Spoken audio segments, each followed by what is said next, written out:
Projekti për rehabilitimin e pjesës lidhëse mes Lungomare 2 dhe 3 është kthyer në një telenovel të vërtet. Punimet filluan pas shumë muajsh ndërprerje për të rehabilituar më pak se 500 metra segment rrugor bashkë me trotuaret përgjatë qershorit. Në zonë u punua nga firma 2T për disa ditë dhe më pas këto punime janë ndërprerë sërish. Projekti ende mund të cilësohet i papërfunduar, pasi aty mungojnë shumë element. Vazhdimi shëtitore së Lungomare 2 dhe lidhja e kësaj të fundit me Lungomare 3 tek zona e tunelit në ujin e ftohtë, një projekt i cili me sa duket nuk ka fund.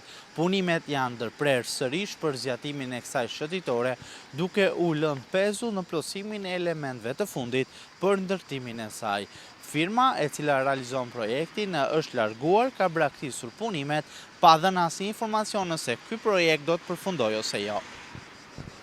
Firma e cila ka realizuar punimet paraprakisht ka kryer vetëm mbushjen me beton të trotuarit, në përbërje të së cilit janë përcaktuar edhe vendet ku do të mbillen pemët dhe do të vendoset ndriçimi i ri. Por projekti, me sa duket, ka mbetur me kaq. Punonjësit janë larguar nga zona, ashtu si edhe mjetet e tonazhit të rënd. Prej ditësh nuk po punohet në asnjë pjesë, megjithse ka mbetur shumë pak nga përfundimi i projektit. Në vazhdimsinë e shëtitores mungojnë pemët, të cilat duhet të mbillen nga firma e cila ka marrë përsipër realizimin e projektit. Gjithashtu kanë mbetur pa vendosur disa nga shtyllat e ndriçimit rrugor, duke e lënë zonën në një pjesë të madhe të saj pa ndriçim gjatë mbrëmjes. Jo vetëm kaq, por mungojnë edhe barrierat anësore të mbrojtjes. Praktikisht kjo zonë është lënë si një pjesë e braktisur mes dy shëtitoreve, e cila bën shumë ndryshim në pamje.